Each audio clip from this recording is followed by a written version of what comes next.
Hello everyone, Regnilla here with another episode of Monster Hunter Freedom Unite.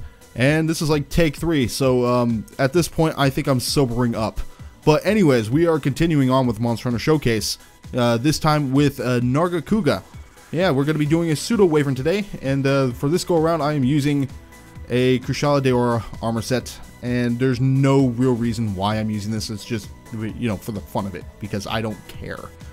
Yeah, I mentioned that I'm sobering up, and that's because I was watching a stream earlier today, and I got this lovely idea of mixing Dr. Pepper with vodka, and man, I'm kind of messed up right now, but you know, I wanted to get this video out.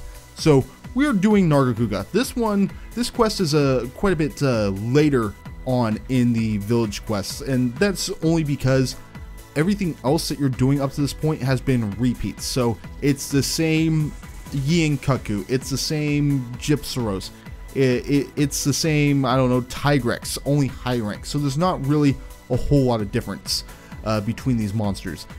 This time around though, up to Nargacuga, we're actually doing something different. So, you know, skipping ahead to do the actual different monster instead of doing the same thing over and over and over again and expecting different results.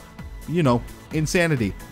So Nargacuga looks like a panther. In fact, this monster is also the flagship of Freedom Unite, and it's classified in the same category as a Tigrex. It's what is called a pseudo wyvern. So it's wyvern-like, just not quite.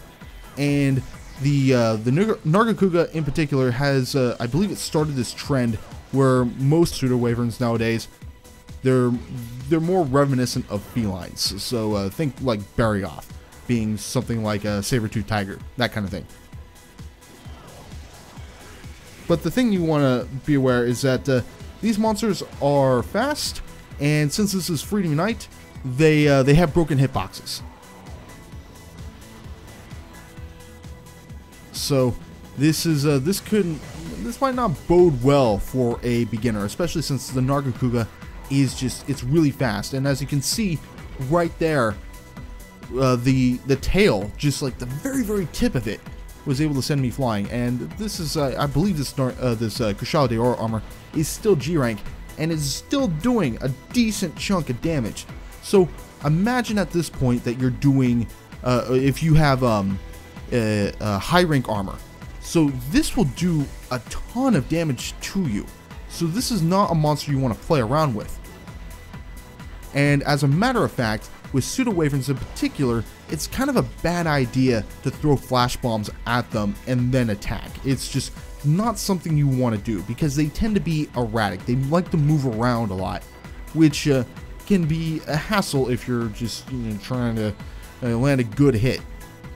And with the Nargacuga, and I want to say it's with the pitfall trap, because the shock trap over here is it's going to be working here for me. But with the Nargacuga, it's supposed to be able to avoid traps when it's in a certain stage. I'm thinking it's pitfall traps when it is in rage mode. I'll need to double check on that.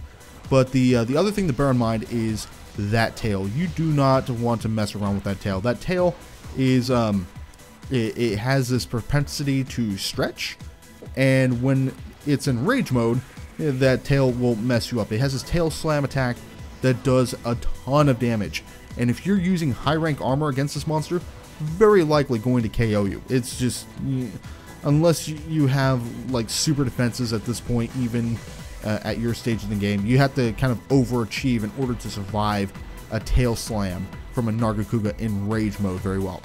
And speaking of that tail can be cut off, but only when it's in rage mode, and even then it needs to break first before you can actually cut it off, which it's a real pain. Trust me, it's man, I've faced plenty of these guys. I kind of don't like fighting them, but at the same time I kind of do. So, you know, that's take that for what it's worth.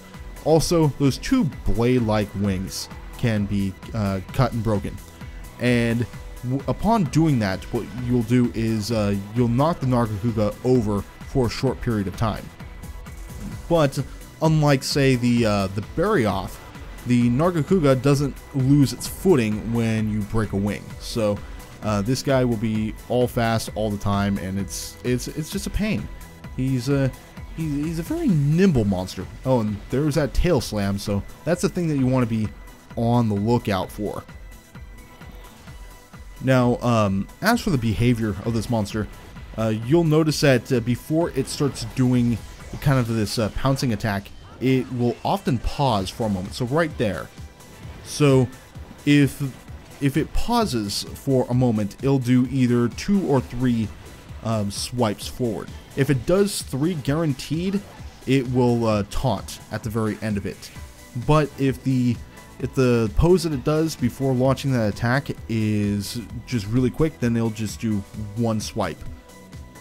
And sometimes it likes to chain swipes, pounces, and then it'll jump to another location and then do it all over again. This can be a very tricky monster. And even then, it's the fact that he's really quick too. That's kind of a But I believe the primary weakness of the Nargacuga is fire. So if you have a fire-based weapon, yeah, just go to town. You know, screw this monster's feelings. Sure, it looks like a kitty cat. This kitty cat's trying to murder things, and so we gotta prevent it from murdering by murdering it. It's a weird cycle of life.